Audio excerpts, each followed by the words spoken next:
Well, it's finally over. The Juan Soto sweepstakes are done. The final figure, $765 million for 15 years. Juan Soto is going to be in a New York Mets jersey. And, oh, good God.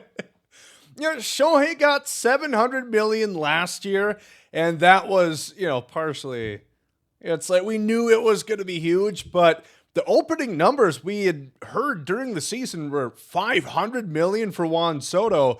Then we hear, no, it could go into 600, and it's escalated, ballooned up to $765 million.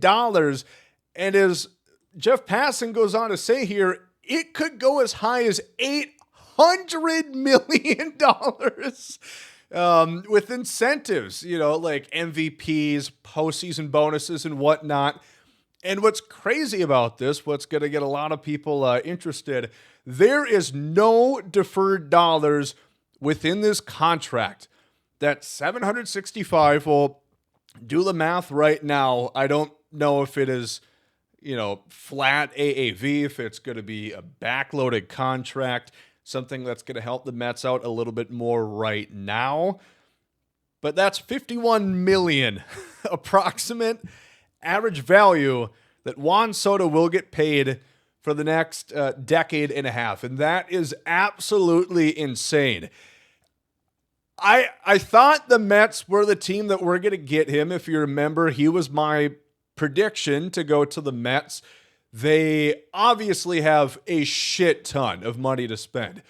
There's few people as wealthy as Steve Cohen and few that are as willing to go out of their own pocket as Steve Cohen. We looked at the numbers a couple of videos ago. The Mets have been essentially losing tons of money since Steve Cohen became the owner, but he's fine with that because he sees the long-term picture and he's willing to sacrifice some of his own funds in the meanwhile in hopes to finally bring a World Series title back to Queens. Now, this is really going to shake things up. Like we said, I think free agency, the floodgates are open. I mean, hell, how many Scott Boras clients are out there? I think it's very clear that Boras wanted this to get taken care of, and then he'll work on everybody else's deal. This is priority number one, and I'm sure we're going to see other clients, Corbin Burns, he's with Scott Boras, for example. We're going to see a bunch of them come signing within the next days. Winter meetings are opening up tomorrow, so that's going to be a big spot for new contracts, trades, Nolan Arenado's name being floated around there. But this is insane. Obviously, the Yankees, they miss out. The Dodgers, the Blue Jays, the Red Sox. Those four, including the Mets, were essentially the five big targets for Juan Soto. He said he wants to be on winter. He wants to be on the East Coast preferably. I think that was a rumor, but 4 out of the 5 teams fit that bill. And he wants to be paid, right? And the Mets check all 3 of those boxes. The Dodgers were always kind of seen as the 5th team out there. I know everybody is like, well, they get every free agent seemingly, so he's always got a great chance to go there. But out of this 5, it seemed like the Dodgers were the least likely option. And I really did think, although we heard varying degrees, that the Red Sox were now a favorite or the Blue Jays make the most sense. I always truly thought it was down to the 2 New York teams. And I think if we can get actual inside information about the final bidding numbers, I think you'll see that too. I think it was Hal Steinbrenner and Steve Cohen going back and forth, round after round of negotiating. I bet the Red Sox and the Blue Jays were probably in there. Do I think they would have given him this kind of money with no deferred money? Probably not. And I am very surprised that this is how this contract is orchestrated. Deferred money, obviously we've mentioned before, is not a cheat code where you circumvent the competitive balance tax, the luxury tax, in other words. It's not as if that deferred money does not count against you. It still does. But again, I just think this goes to show Steve Cohen doesn't give a shit. You know, he just signed Clay Holmes for pretty big money. They went after Frankie Montas, and I don't think that rotation is necessarily that deep. They could also look for one more guy there. Now, it's going to be really interesting. I can't believe this. I knew it was going to happen tonight.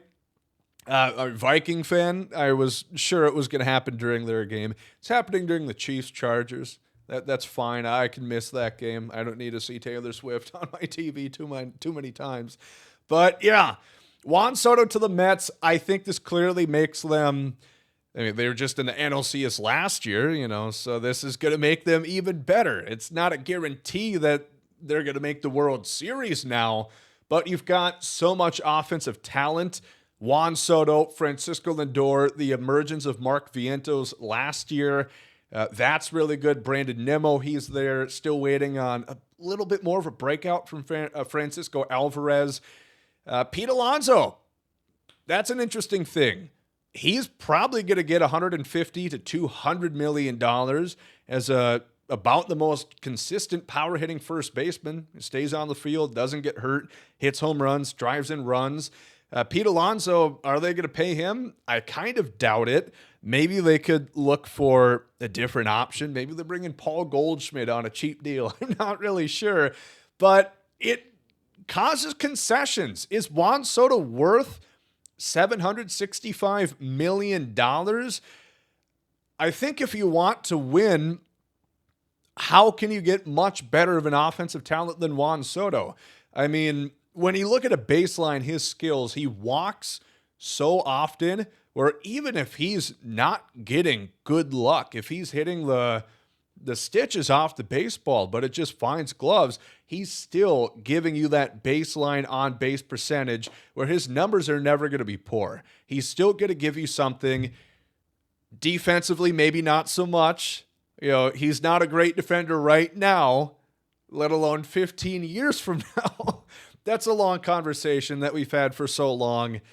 Obviously, they're not paying Juan Soto for what he'll be a decade and 5 years from now. They're paying Juan Soto for what he is right now, and he's in the midst of his prime. He's 26 years old, and he's going to make the Mets probably, well, funny enough, I'd still probably think the Dodgers might be favored, right? You would assume so, especially pitching. You know, if the Dodgers are healthy, they've got conceivably Shohei Ohtani, Blake Snell, Yoshinobu Yamamoto.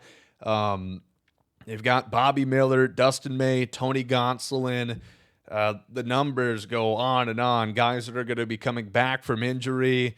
Clayton Kershaw, he's going to be back there.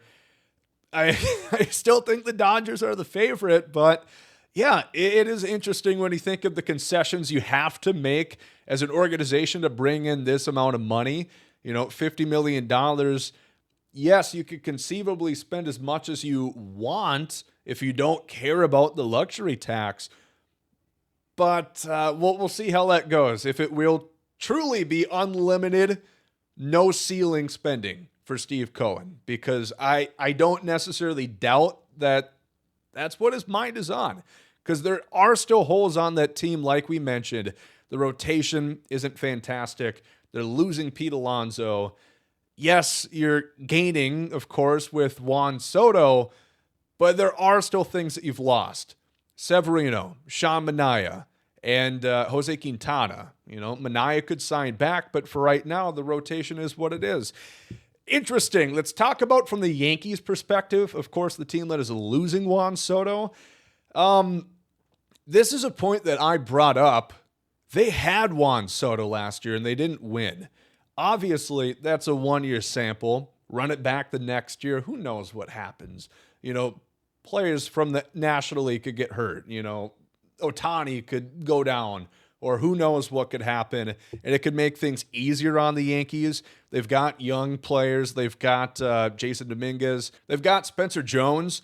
Think of the outfield. You know, a lot of Yankee fans weren't big Verdugo fans, but one of those guys could fill in and have a trio alongside Judge and Soto in the outfield. You know, Glaber is a free agent. I do think that the Yankees signed Juan Soto they probably would not have done that much else. We've seen, yes, the Yankees have went above the luxury tax, but they don't spend like the Mets do. We haven't seen Hal Steinbrenner in recent years. We haven't seen the Yankees just spend to no limit. And I think if they would have got Juan Soto, they wouldn't have really upgraded too much elsewhere. Maybe they look in the trade market. Again, if they could ever get off like DJ LeMahieu's contract, if they could get off Stanton's contract. I know he was great in the postseason, but they did not quite win the World Series. They still need something more. This is going to take a lot to process. I'm kind of glad that this is over now, December 8th. Remember back when we had Bryce Harper wait until February? I know just last year we had Blake Snell and Jordan Montgomery, JD Martinez. They didn't sign until March or whatnot, but this is the top guy. Like 2018 when we had Harper and Machado wait until spring training.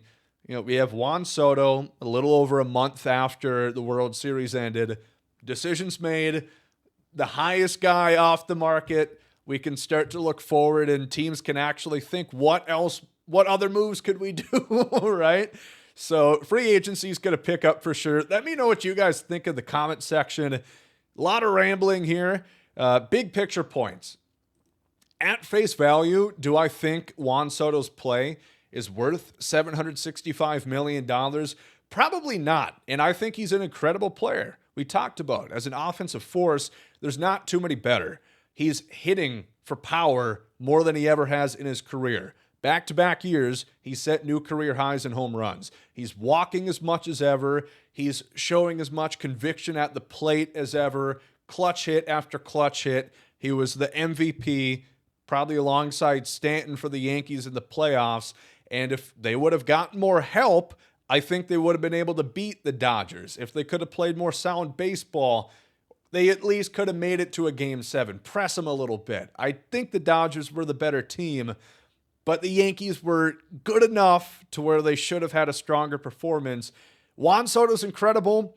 This contract is obviously going to be really, really expensive on the back end once Soto absolutely cannot play in the field anymore. He's not a good defender right now, but he can still be out there. He could still even get better. He had a year, I think it was his first year in San Diego in 2022, where he was legitimately not bad, but then he regressed. And we'll see if that can change. But this instantly puts the Mets, for the foreseeable future, right at the top of the National League. And unfortunately, that's kind of what, not what baseball has become. That's kind of what baseball has always been. It's been a money game. That's why Moneyball was created, why that was talked about. How can the little guys compete using analytics to factor in a team that mathematically can replace these guys that they're losing because they just don't, they have the money. They don't want to spend it, right? Okay, that's enough rambling. If there's any other details with the contracts, I'll add that after this little bit. But otherwise, let me know in the comment section. Juan Soto is a New York Met. Holy shit.